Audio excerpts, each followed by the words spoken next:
Right, everybody, welcome back. I think everybody is back.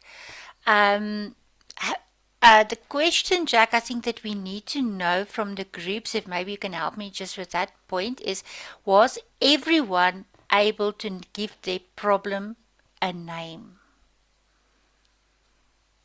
Yeah, give us a thumbs up maybe or a chat um, to indicate that everybody was able to do that. That tells us that you've gone through all the steps and you are on the same page. Looks like it, Lizette. Okay. Isabel, thank you. I was about to ask for a name. Uh, Thank you, Isabel. Great, because I just need a name. Jack, if you had to give your story a name, what would you give it? Fluffy. Fluffy. Okay, Fluffy. Um, with some help from friends, we managed. Well, that's actually the process to get to a name for your problem. Karen, I take it that it wasn't so easy um, as everybody thought to give a name. And thank you for sharing that. That's what you need to know. For the client, this cannot be very easy to Mm. actually do this. Karen, you wanted to say something?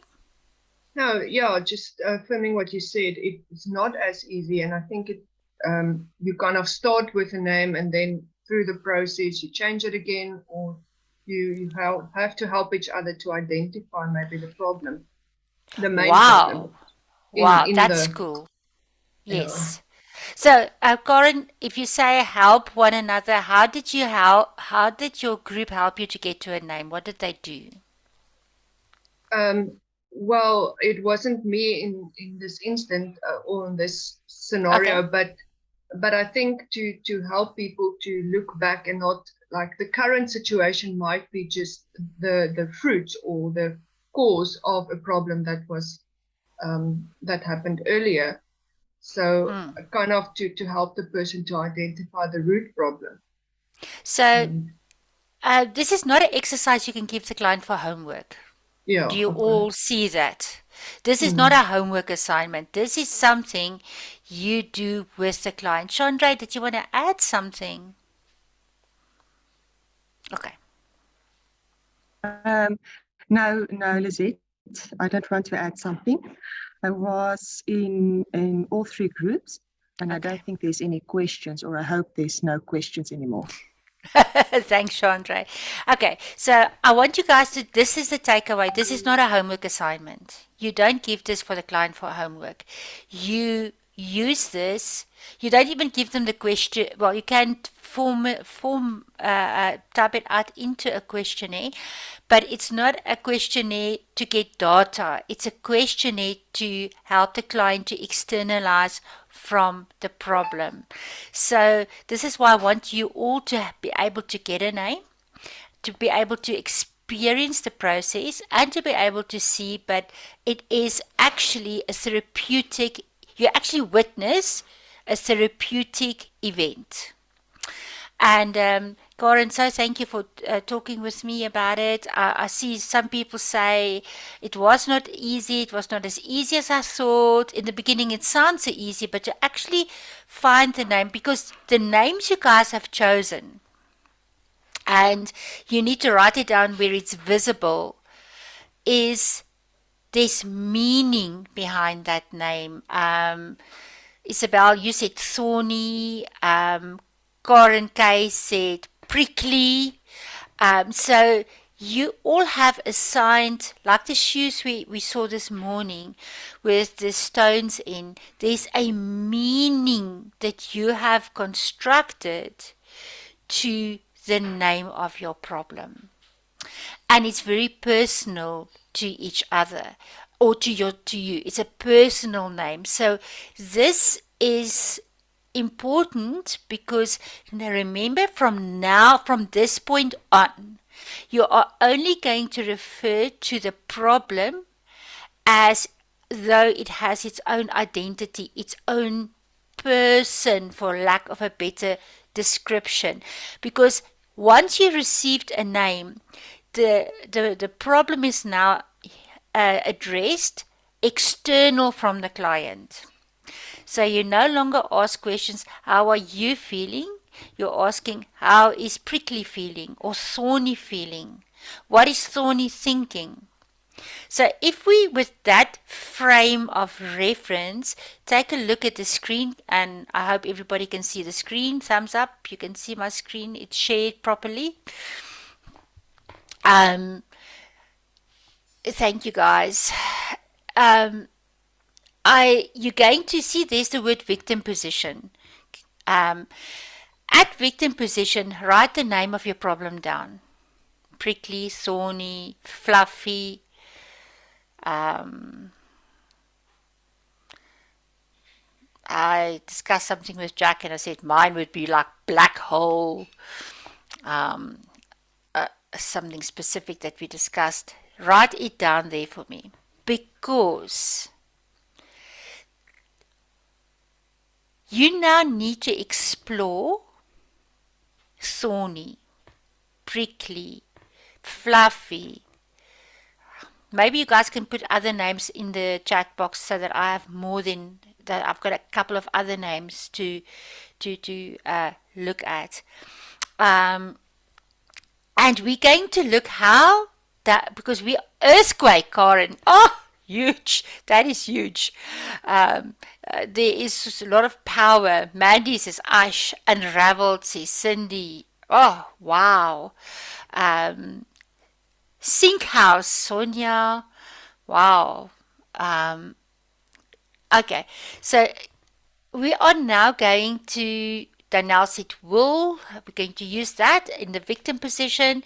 And we're going to look at how does this problem, because we have done this before, how does this problem affect my reality? And in my reality, we say emotional pain, which is why the client presented to you, is experienced when there's a loss of relationship. So now we're going to say, how does, let's use the one that Alida said, lost sheep, or earthquake, or unraveled, or prickly, affect my self-concept. How does it influence how I experience myself? That's the question we asked here.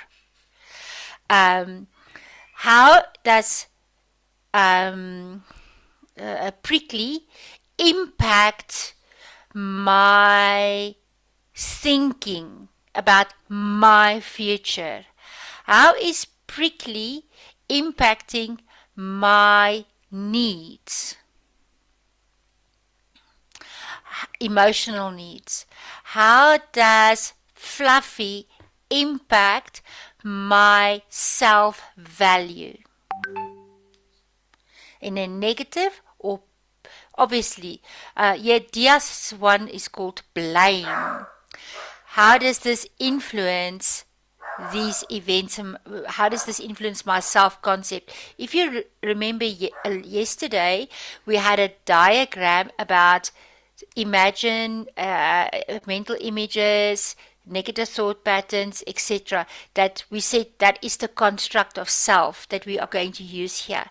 So, if this problem is giving you pain, then it does have a negative effect on your relationship with yourself. And we need to discover that. Then we go on to my victim position in my relationships.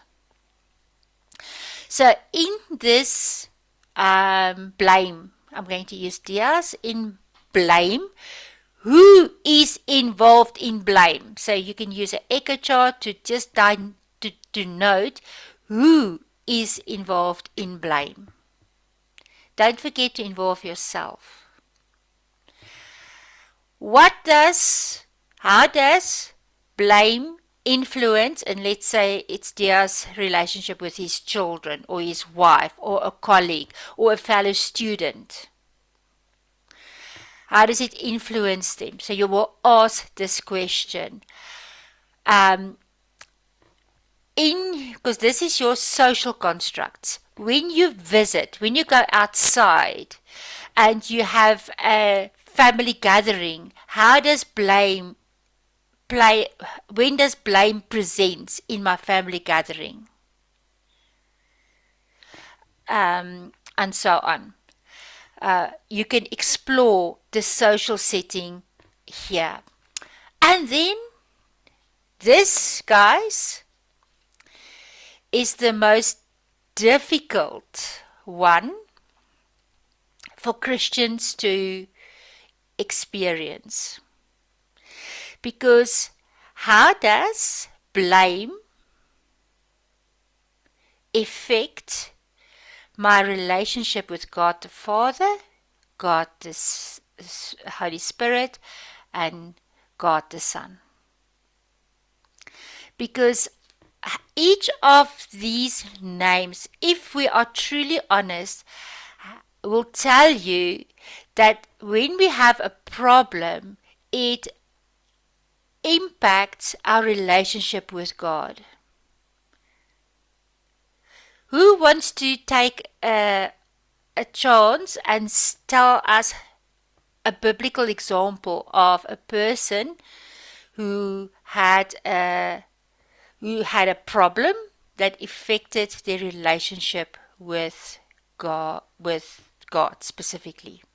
Who want to help me with a biblical example? Chandra and Jack, you guys can talk with me. I want to specific. Is it a person? Could you just repeat that quickly? It's a person that who has a problem. Let's say they have a problem, and how does it affect their relationship with God that we can see from a biblical let's take standpoint? Jonah. Thanks, Katie. I think Jonah is a good example. Okay, Katie, explain to us. You can put on your sound and just tell us your thoughts. Well, I think Jonah had a problem with, well, I think mostly with pride and with knowledge. I think he had this preconception about what he thought the situation should be, where he actually placed himself in a position where he dismissed God's request as almost to go to these people. He thought they were beyond retribution. They were beyond hope. And he thought of the entire exercise of being a colossal waste of time for a nation that was going to be destroyed anyway, regardless of what anyone did. So he was very immovable in his opinion of how he thought things should be. At the end of the day, when God showed grace towards them, and even when he went and he gave a half-hearted deliverance of the message, the entire nation was touched by the Holy Spirit, and they came to faith and they came to repentance. He became angry that it worked. So yeah, yes. That was my second okay joke. And who was Jonah? What was his job? Jonah was a prophet, a spokesperson, a messenger. But he was also a priest, so he had a let's say he had the anointing to go bring the good news in that format.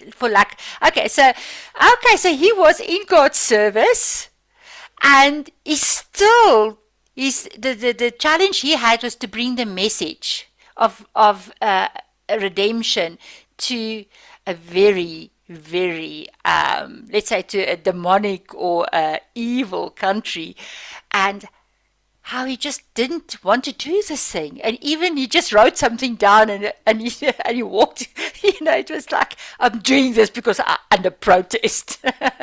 So thanks, Katie. That's a good way to think about it. Unfortunately, we don't have an answer for Jonah's story. We just have a question that God asked him at the end of Jonah 4. Danielle talks about David. I wonder which story of David are you referring to, Danielle? And we have to look at which because we learn a lot from David in his open relationship with God, but there are indications, yes. But which event? Do you want to tell us which event? Yes. So I'm thinking about Bathsheba because I just think that one event has changed a lot of things in his life. And I think it did influence the relationship that he had with God. He Yes. felt a lot of Almost. shame. It gave rise to Psalm 51.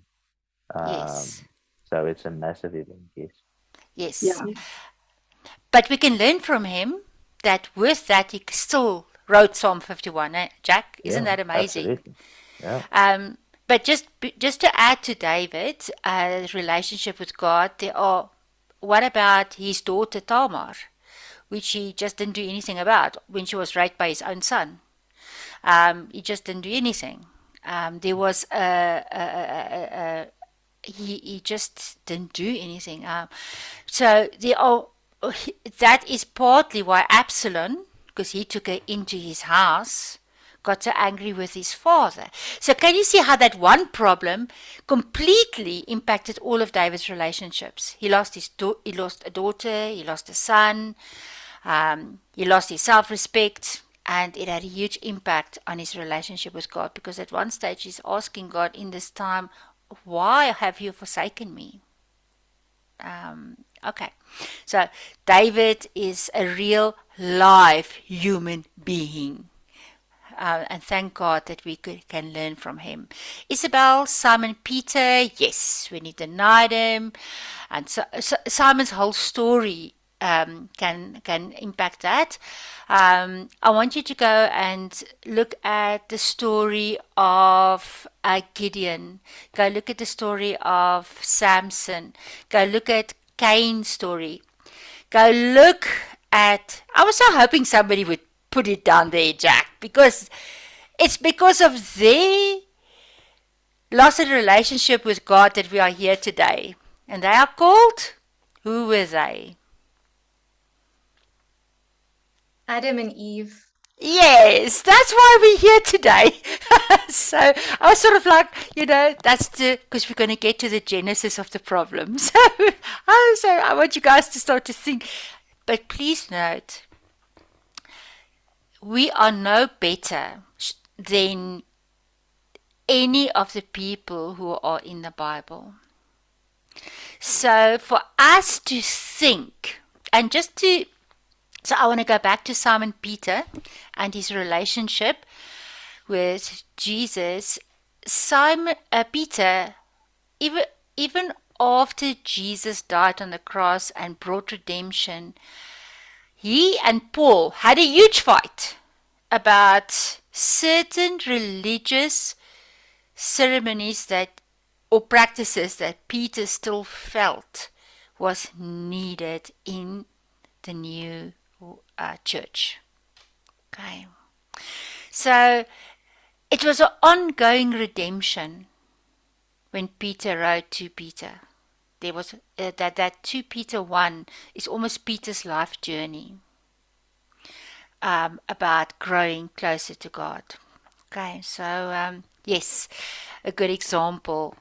So, Jack, what I want to say, Chandra, what I want to say, I don't know if you guys have got other examples. We are not, just because we are believers, does not mean we are exempted from our problem impacting our God concept. Alida, I'm going to put you in the hot seat a little bit because your problem's name was lost sheep. If we're going to look at it, and I don't know what was Alida's problem, so Alida, I just want to use that as an example. Should a client use such a biblical metaphor? The problem is the lost sheep strayed. The lost sheep strayed. He didn't get lost because a herd left him behind. He got lost because he strayed. So in that meaning, we as a therapist have to eventually maybe explore the situation to find out how did lost sheep stray, and so forth. So being lost alone has got value, and it's a painful place to be lost. It means that you're in a place where you don't know who you are, what you should do, or how you should behave, for instance. So I would love to have a conversation with a client to ask, how does lost sheep influence how you see yourself, the people around you, and how do you feel that you have strayed away from the flock? For instance, it will be the type of questions, because that straight away from the flock, we talk about our God's concept. Okay.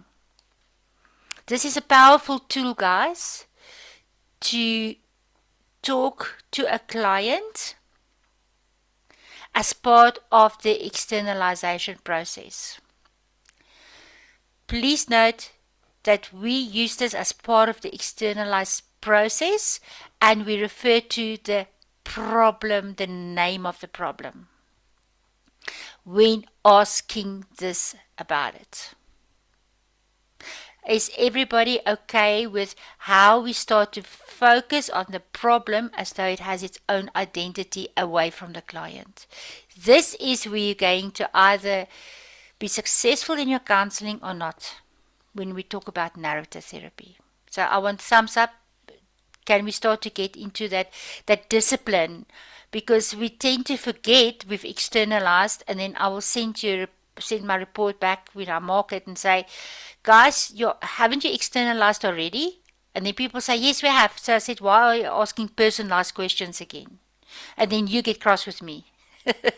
So, because you are, again, sort of merging the client with the problem. And that is problematic within the narrative. Okay. Externalization allows reauthoring. You may also need to externalize the solution as well as the problem. Often, problems are situated in dominant discourses, which calls for a special kind of deconstruction, the examination of the influences of cultural truths in the genesis of the problem. Now, this you need to highlight for me. Externalizing the problem does not mean that the person escapes responsibility for their contribution to its existence. An important part of externalization is to understand the ideas, the practices, and the behavior that underlies the problem. Violence is not simply externalized. Instead, the individual is seen as being under the influence of something called stinking thinking, or cultural discourses of superiority or power. There is some concern about externalization conversation becoming overemphasized in narrative therapy. Michael White says that sometimes he doesn't practice externalization conversations. So that's just something you have to know. At this point, I want to ask you guys to, Chandra will probably also tell you that there is a lot written about narrative therapy. And it's confusing, all the literature that's out there. Finish your practical in the way that we have presented it to you. Then once you've done that, you are more than welcome to go and merge the organic format of the therapy process. But until you have actually don't get confused by reading a lot of other things out there. It will make the process of narrative therapy confusing. And I'm talking about how long are we presenting this? 8 years. I'm talking about experience, that students tend to want to know more, which is good, but it serves as a confusion. It's impossible for me to actually teach a narrative in 2 days. So there are there's too much information regarding the narrative. So externalization is the beginning of the journey. The focus then turns to exploration of unique outcomes. Dominant stories are supported by plots that do not go away easy. This perspective is the only way in which narrative therapy counselors can would find resistance on the part of the client. And then we get to our externalization conversation questioning. I have given you some ideas of how to do this. Please look at point 1, defining the problem. You use different methods, talking, drawing, painting, reenacting, so that the purpose is to gain understanding of the experience of the client. And then the second part of externalization questioning is the effects of the problem in the reality of the now, present time. Don't be tempted and go and jump into the past. The past has an effect on how people act in the present. Chandra, if I can maybe just, because last year you guys actually with Egan saw Chandra's timeline, and she's now, the thing she brought that has meaning to her is her wedding ring, because it symbolizes that even though there was a timeline of rejection and pain in her past, this ring now symbolizes acceptance, love, and perfection. If I may say something like that, Chandra, about her current reality. And that's why it is so important to have this thing that has meaning in your life. Okay. Then we start to evaluate the effects, and we look at if this problem, blame, is there. How will blame help my future? Is my future plan stable if blame is active in my life? So here are a couple of tools that you guys can use. That is important. This is a list of the tools. The tools are in your book. So I am literally going to skip through them, and I'm going to focus on only a couple. The cycle of emotion. This comes from level 1. I can't remember which module. The modules have changed slightly. I think it's module 2. It comes out of that module or module 1 as therapeutic tools. It's called biblical counseling, the model. It comes right from there. It's just a schematic. We have spoken about this in past as well. So you guys can research yourself. This is an example of helping people to identify emotions. I like this type of tool because clients can cut it out and play with it and use it in their story. I want to stop by assumptions. An assumption is something that we think we believe, but it's not true. So, I'm going to challenge you. I want to know from you.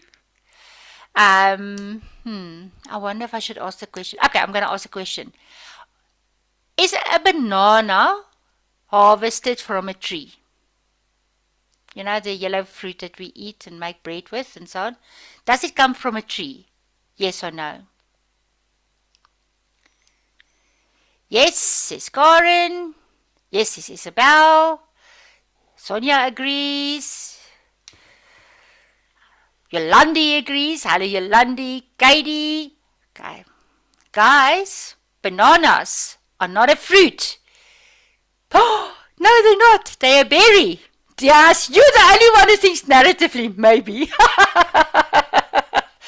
So there's no wood in a banana. It's actually just a bush. There's no wood that makes up a tree.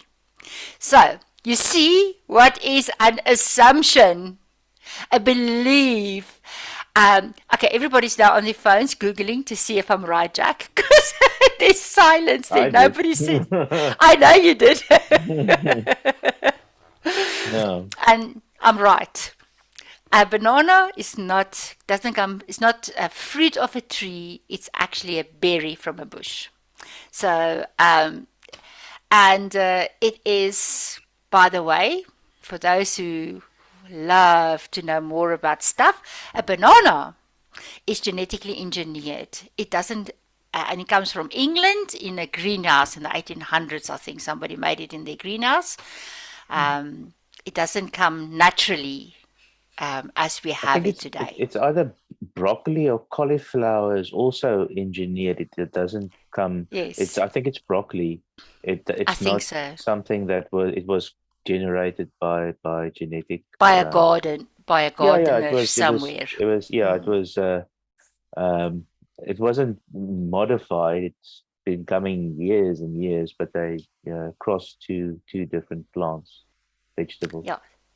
It's So awful. I it's love broccoli. interesting to think that bananas that we have is tropical fruit. Karen says it makes sense because broccoli is awful. Well, I will not invite you for dinner in my house. We eat a lot of broccoli. I love broccoli.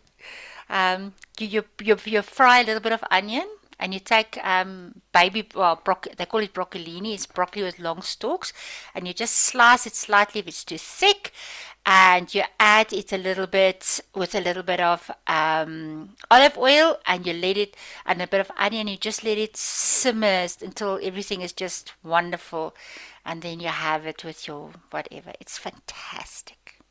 Okay.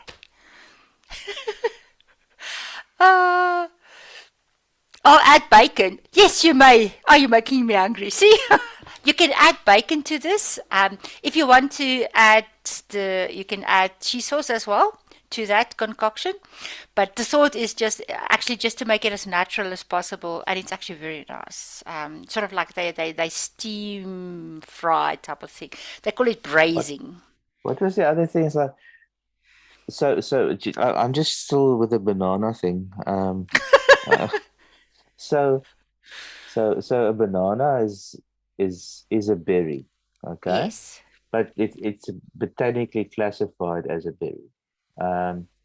But like a raspberry is not a berry, and a gooseberry is also not a berry. But in English we call it a berry, but it's not classified. And avocado is a berry, and cucumber is a berry. Now I'm messing with you because I'm trying to figure out. Yeah, oh dear, exactly.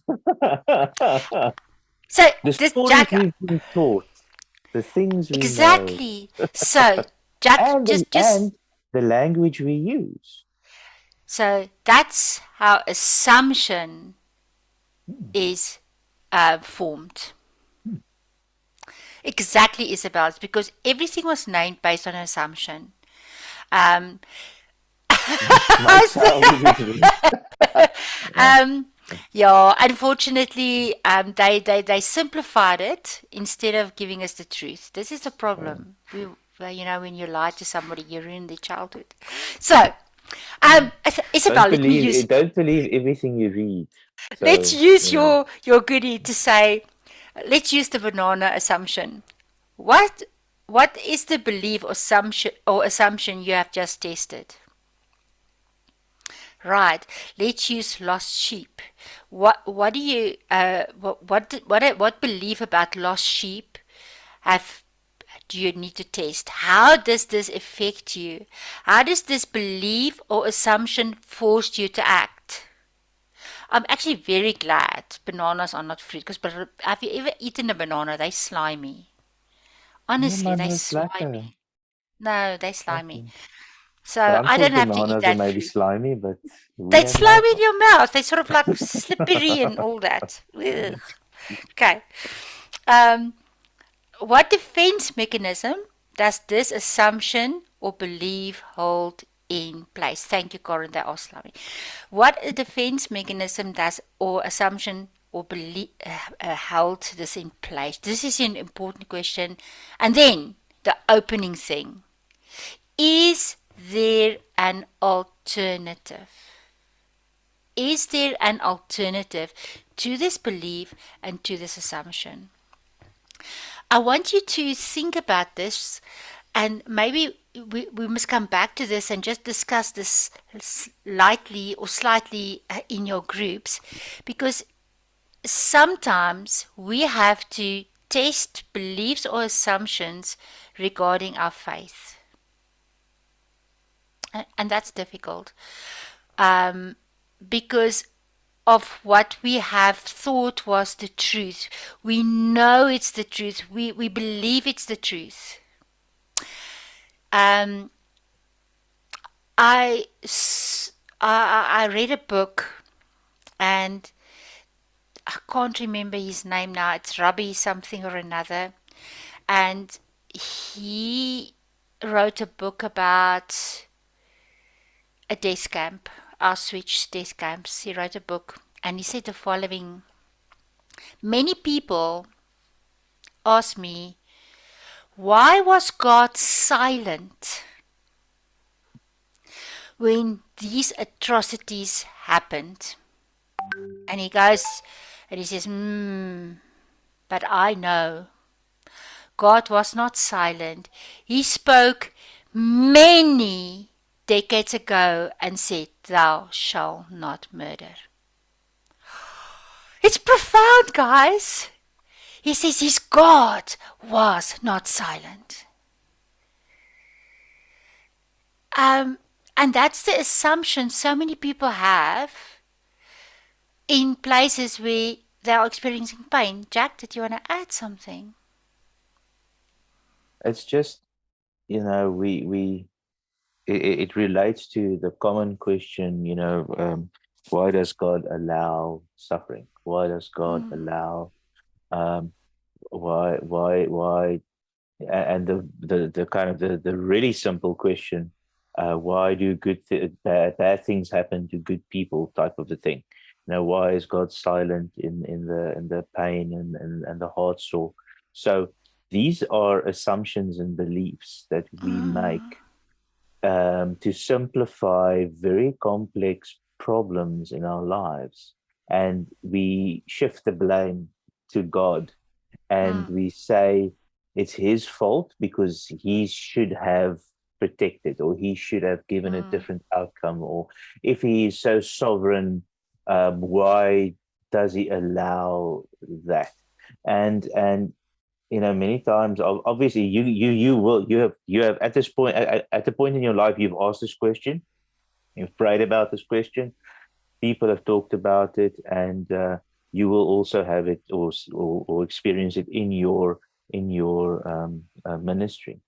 And I'm always taken back, because when you start to ask the real questions that's sitting behind that, people are either very reluctant to begin to tell their story about what is happening, or they realize, goodness, this is not as simple as I thought. It's not God just magically taking away like a genie or a magic potion, or a sangoma, just, and there they go.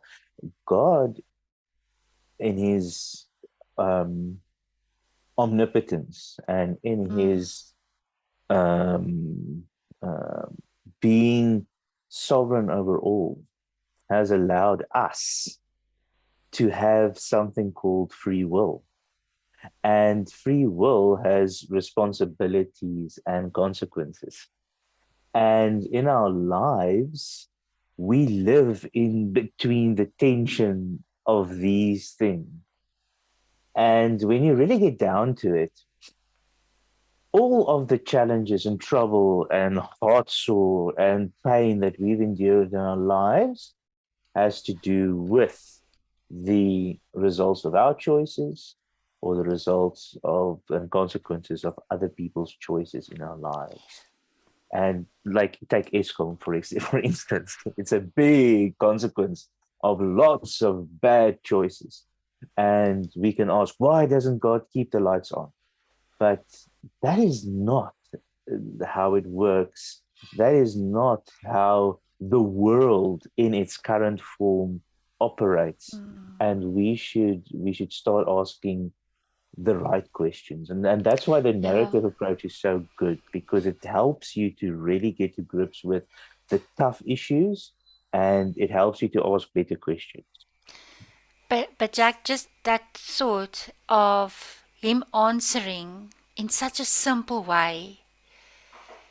Was not silent. He has written long ago, and he went into the concentration camp as a 10-year-old boy.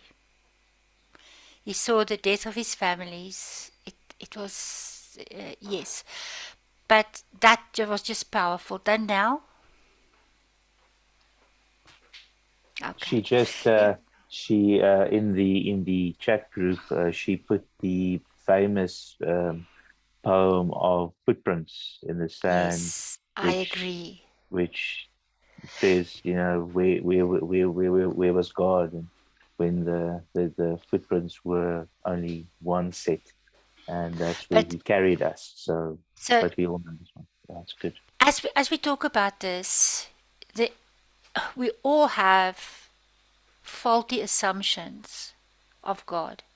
And this is what I want you guys to you don't have to show the client, and this is why I'm sharing the story with you. You don't have to show the client they're wrong. You just have to show them that God is right. So Job like this guy is a great example of that. The final chapters of Job, where he's fighting with God, and he really is bringing his case before God, and God steps in, and he just explains to him, listen, this is who I am, and this is who you are. And yes, that was so awesome. So guys, this is what we talk about: assumptions. Assumptions governs all of our thoughts, or not governs, but influences our thoughts. So we have to test with one another and in this, but this is a good way to help a client to work through the false beliefs that upholds the problem narrative: blame, lost sheep, prickly, and fluffy, and so on. Great. Lots of tangible problems, fluffy and prickly and thorny. I must say that honestly made me, lots of them are, you can actually picture a story surrounding that. Okay. So, negative thought patterns, how thinking styles keep you in a negative space, and then the identification, and we have spoken about the identification of thought patterns. Please engage the one that we call especially a personalization. That's number 10. You guys know this already. We have done it in level 1, level 3, and this is again, it looks exactly the same as I did it there. The other thing, I just want to go one back. The other thing that we need to look at is disqualifying the positive when we're in a problem frame. You all know somebody, when they come to you and they just dump, and no matter how positive you are, nothing changes for them. And then magnification or catastrophizing or minimization, people tend to do that as well. Okay. So those are tools that you already know. You don't have to create new tools. You know these tools. I just wanted to talk about the assumptions because that's something we have not actually done before. But if you look at the trauma we did last year, there are also some tools that you can bring in from there to help you should you wish to use a different type of tool with your client. Okay, so we're now going to move on to deconstruction. I hope you saw my butterfly moved. I'm so proud. I've got an animated butterfly on my screen. I managed to do that. So, yes, we're now going to look at you see how assumption brings us to deconstruction. So, this is what we're going to do now. And highlight the following phrase for me. We are going to ask questions that invite clients to consider how certain narratives have shaped their lives and to invite them to examine times, and highlight this in a different color, when they are able to refuse blame. And we have already externalized the problem, so we're going to refer to blame, thorn, fluffy, whatever it might be. Okay, maybe I should call my problem slimy. Problems. I know this is in Afrikaans, but it comes from Miller that wrote this, and I'm going to translate it. Problems can only survive when they are supported by false assumptions. Through deconstruction, we are trying to break down these false constructions. It is in English in the student guide. And what false belief keeps them in place. Okay.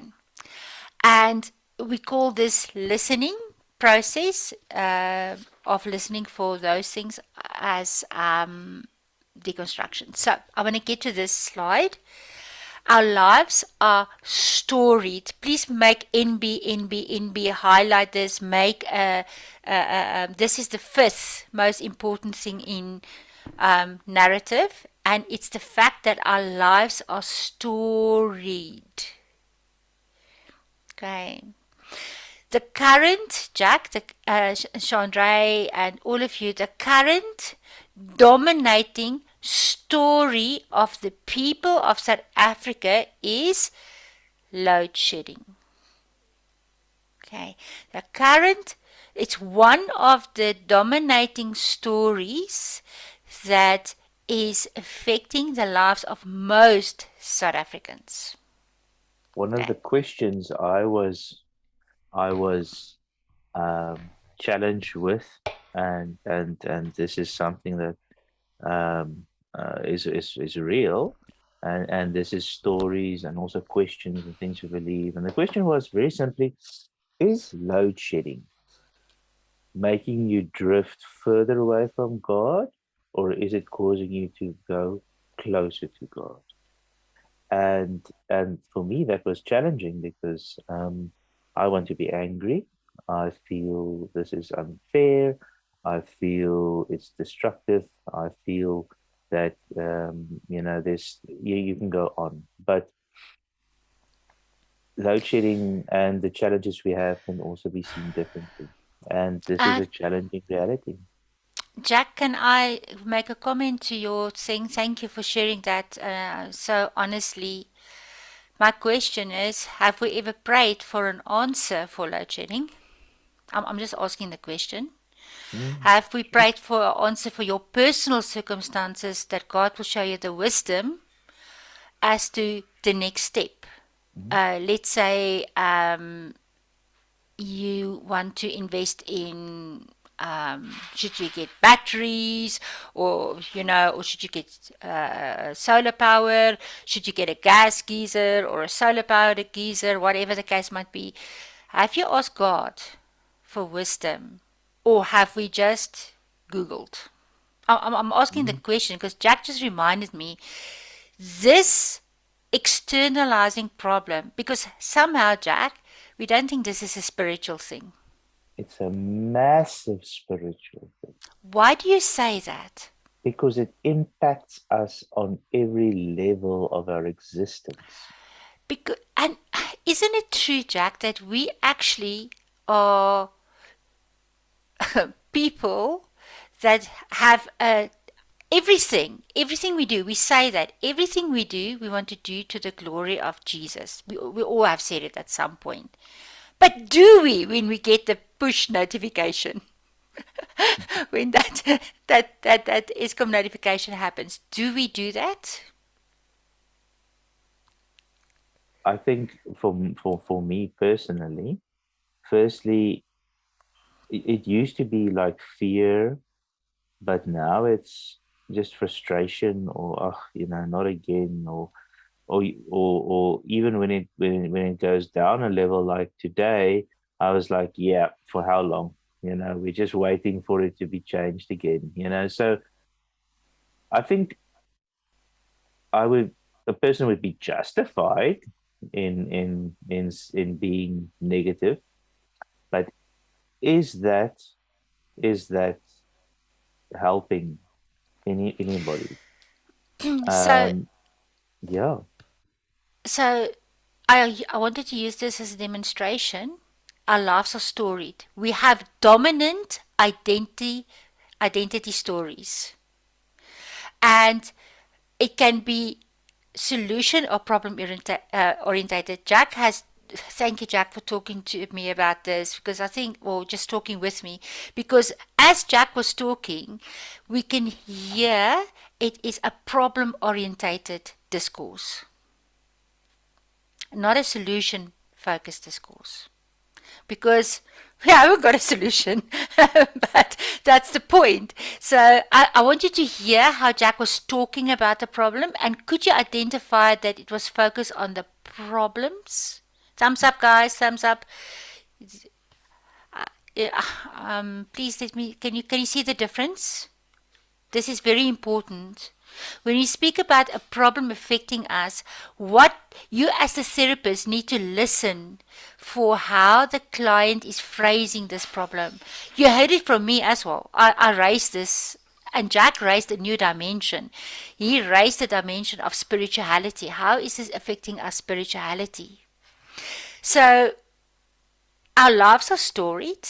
And then we have a life story. A life story is what has happened with us, and it contains self-contained fiction, because we have coupled meaning to events that sometimes is not true. Okay. So if I can just continue with that, just to give it a bit more color it in, is like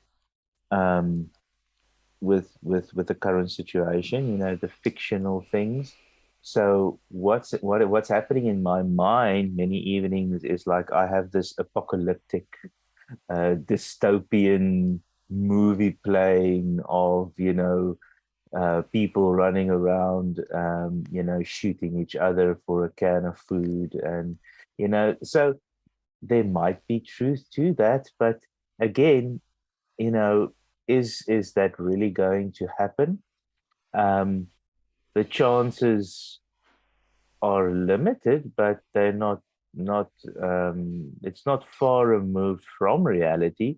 But again, it's occupying my mind to such an extent that you kind of have this doomsday effect going on, and it really is influencing the way that you make choices and decisions. I'm not saying you, but I'm telling you guys what's going on in my mind. So I have to stop myself many times and say, listen, whoa, I'm now taking it too far. I'm already killing the zombies and going crazy, and so you have to rewrite. You have to make sure that you are kept in reality. But that exactly facts versus imagination. But in our life story, when we tell our life story to others, we are going to color it in with self-contained fiction. But that fiction for us is a lived in. It's as though it has been woven into the fabric of our being. Okay. And when we look at our factual life story, that is where I was born on that day, I did this on that day, I'm 5'10" or whatever the case might be. So I call it the onion principle from Shrek. Because there's Donkey and Shrek, and they have a conversation, and they say, I actually need to play the clip sometimes, about, but ogres are like onions. We have many layers, and that's exactly what humans are. You can add to this our I want to say our spiritual story, our life story was that's another our religious story. I don't want to say our So faith story. may I add something? So factually, if we're looking at what's happening with me in my mind, I would say, okay, South Africa as a country has gone through a lot, and we've always come out going on. We're still here. We went through, a very difficult past. We came to a new government. We've gone through a credit crisis in the 2000s. We went through water shortages and we came out okay. We went through COVID, which was very difficult, and lots of people was severely affected. We even lost loved ones.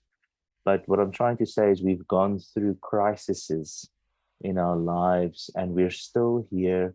We're still continuing. So it tells something of a story of overcoming, of survival, of being, going through it.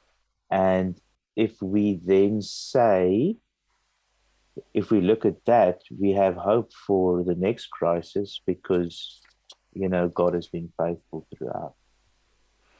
So that will be a glitter moment that's underlying everything. Jack, you just reminded me, one of the big stories in client's life is COVID. COVID have impacted every one of us, but uniquely. Okay. Carla says, I would say we need to go back to God because we need to rely more on Him to give us time to do all our daily things. It gives us time to do things which we all say we don't have time for, especially when it comes to family and spending time with God. True, that's true. When load shedding is happening, we are removed from things that are dominating your lives. You can build a good alternative story by That's very reconstructing. good. Yes, Love that. That's excellent. a brilliant, The, brilliant glitter moment in the the narrative story. question we can ask is, where are our priorities when load shedding happens? I like that. Yes, that is a good point. Thank you, Carla. So we can look at that when we reconstruct. But can you see how we, just by talking about a story that affects everybody in South Africa, we're starting to understand the multi layers in that story because maybe in Chandre's case, where she lived, I'm just making this an example, Chandre, safety can be an issue when load shedding hits. Or let's say Leah is with Jack for that weekend. Load shedding hits, there's additional stuff that has to be done.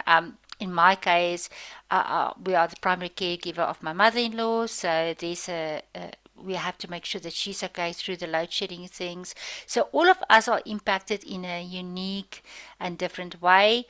And yes, so that is a communal story. So that's another word. We have communal stories. And those communal stories are quite important. But what I want you to know is we have different types of stories that impact our lives, and they all form part of our current reality. Now, here is the problem, since you are now senior students. Here's the issue when we deconstruct. The challenge is it's easy to erase the object of the text as well as the author. Now, in practicing biblical counseling, we focus on not erasing the author, which is Christ, but erasing faulty assumptions about the God, the Father, the Son, the Holy Spirit. Okay. And the third point, please highlight these words: linguistic detective. Linguistic detective.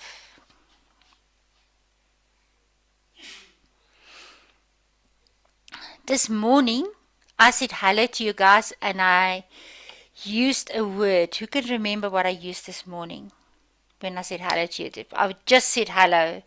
We just started, and I used the word.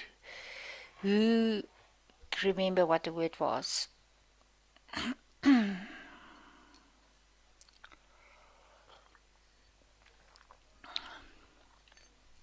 Okay, so here's the issue. I honestly expressed something that was happening in my life that was just too much. I think I used the phrase crazy chaos that is my life, something like that. We spoke about it a little bit later, and when you and me and Karina talked about overwhelmed. So Jack is so cool, you remembered something. So, right. But we need to intentionally be aware of the words and the metaphors the client used. I compared, it was honestly subconsciously. I made a note here and said to myself, this was not professional to say hello like that. Because everything happened the time I had to say hello to you guys. Our power went off. My dad insisted on going back home. It was just, there was too many things. The dogs were a problem. It's just chaotic at that moment before. And I have to be professional. And I made a note to myself and say, that is something you should not say to your students. But luckily you guys did not hear it. So I'm relieved. Nobody heard what I said. But you guys need to be intentional to listen to the words clients used. Okay. This is the best example I can give you about deconstruction. A tear in the hand of a Western man. He'll tell you about salt, carbon, and water. But a tear to an Oriental man will tell you about sadness, sorrow, and the love of a man and a woman. That's what we mean by deconstruction. It is to get to the meaning the client has given to something and then to take away erroneous meanings. And this is where we get to our meta narratives, which is why I refer to ESCOM. And Jack reminded me of COVID. That is an example of a meta narrative. Another meta narrative we have is biblical counseling that we share in this group. Our stories reflect that meta narrative, for example. You guys can just read about it, and you can read about our meta narratives as well. I've given you a good example of that. I'm not going to spend, it's just a quote. You guys can just read about it. This, you need to complete the following in your study guide. I'm going to. When we experience loss of the Father, we experience the following: loss of security and acceptance. Please write that in your own handwriting. Oh, it's there, so highlight that. That's important. Loss of security and acceptance. Loss of eternal life and perfection. This is not negative perfectionism behavior. This is the fact that we were created without having to need anything extra. And then loss of the Holy Spirit, rule and ability. Guys, Chandra, I'm thinking about that client you discussed, you asked for advice about the ability to manage his problem I wonder if there's not something that you guys can maybe do in counseling at some point. Because look at the consequences: failure, powerlessness about the problem, uncertainty, without authority about the problem, and the behavior presents as self rejection. I'm just literally thinking about it now. So, because it looks as though it might fit within that relationship with the client. What happens when you experience worthlessness or experience rejection? Lots of times, when you deal with a client, they are going to show you the bottom behavior forms: self reliance, self pity, and self rejection. Now, self pity, can you just add the word victim mentality there? Because we somehow have a resistance to the word self pity, but I think use the word victim mentality in there, because that will help you to understand what we mean by there. So the question there is, where do you how where's the behavior that is in line with your victim mentality, your victim thought processes? Or they will tell you that they experience rejection. Remember, Chandra shared in his story a timeline where there was a recurrence of rejection in her life and she needed healing from that. Or worthlessness, or they can say, oh, nothing I do. Fatalism sometimes is also experienced as inability. The client may have more than one of these emotional experiences, so it's not just one of these others. Okay, so Lizette, yeah, Chandra.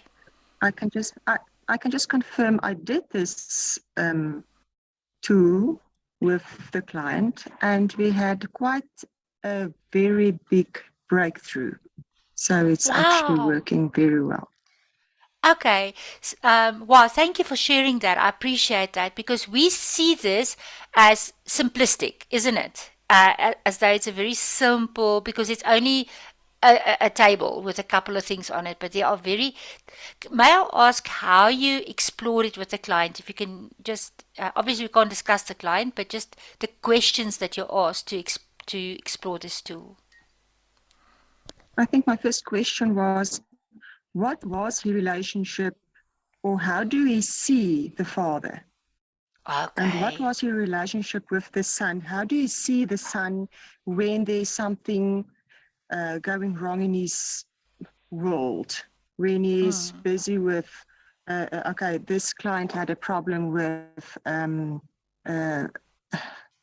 Self-destructive what is, behavior. I mean, it's just, yeah, okay, let's call it yeah, that. Yeah. yeah. So that is that when he had this self-destructive behavior, what was your relationship with the Father and with Yeah. the Son and with the Holy Spirit? That's how the conversation started. Okay. So, and this person, the client, is a leader in a congregation. So it's not as though this person does not know God or doesn't have a relationship with God. But just by asking that question, it opened up space. Remember, we talked about opening space questions. Chandra, that's actually a very good example of an opening space question. Because it opens space to think about my relationship with God. So thank you. That was very cool. Karen asked, isn't victim mentality a symptoms of a lifelong trauma and hurt? We are not really making a diagnosis like that. It can be a result of, but the same thing can be said of self-reliance, where you said, I've been hurt so much and had so many trauma, I'm now going to take control of my life and do things my way. And we can also say this the same for self-rejection, because self-rejection is sometimes where people experience that they are as a person faulty, and they are faulty because of lifelong trauma and hurt. So all three of them is true. I hope that answers your question. And thank you for the question. We tend to assign things to only certain expressions, but Chandra and Jack can tell you humans are multifaceted. So thank you for such a good and practical question for when we actually get to practice. Okay, good question. Thank you. Okay, so Jack, we are now going to go into our breakout room, and we are going to look at the case study of Denise. It's one of your appendixes. There at the back, I think it is. I can't find it now. It's Appendix D in your study guide, in your workshop guides. It's Appendix D, the case study of Denise. You guys are going to discuss the concept of religion. Page 85. Dankie Yolandi, jy's so awesome. Page 85. We're going to ask the question. Please note, the question is religion helpful or harmful? Now, this is the one of the group have to maintain the observer's point of view. You only have the information within the study within the case study. Don't make assumptions. So whoever chooses to be the observer must listen to what the rest of the group say, but ask them the question, is that an assumption? Because you can only work on the words within the case study. When you have discussed is religion helpful or harmful, don't give me alternatives. That's not what we want. We just want you to look at the case study and see how did her faith help her or did not help her. Right? In her story, is there something of a glitter moment that you can see? Can you start to see a glitter moment in a story? Okay. And then I want you to also discuss, when you have finished with those, the third question would be, in conclusion, what did you guys feel when you started to read through this case study? What was your emotional response to this case study? I can't emphasize this enough. Because we are compassionate in our very creation. You can't do this job unless you are compassionate. Our compassion gives us an emotional response to the client's distress. So this is also then an exercise for you to say, I was upset, confused, angry, or whatever the case might be. All right, so those are the key questions. I want you to just discuss the question, is religion helpful or harmful? Can you identify a glitter? Sorry, listen. Can you repeat the first and the second question, please? I'm going to do that, yes. Okay, so the first question is religion helpful or harmful? Using the case study as your bias. The second question would be, are there a glitter moment that we can build an alternative story on? So a glitter moment is that moment that we can see the client has more capacity than what she realized. Okay? So is there a glitter moment in the story of the client? And the third question is, discuss your emotional response to this case study, because to me it's a very upsetting case study. It's also a real case study. It's not a story. It's a real case study. Right, Jack, we can break into our breakout rooms, and we will be back. We'll have half an hour maybe, and you guys can use longer if you want. But that brings us to 12, and then from 12 to 12:30 is lunch, and then we'll be back here at 12:30. Right. So we'll see you in an hour, and if you need more time, just let me know.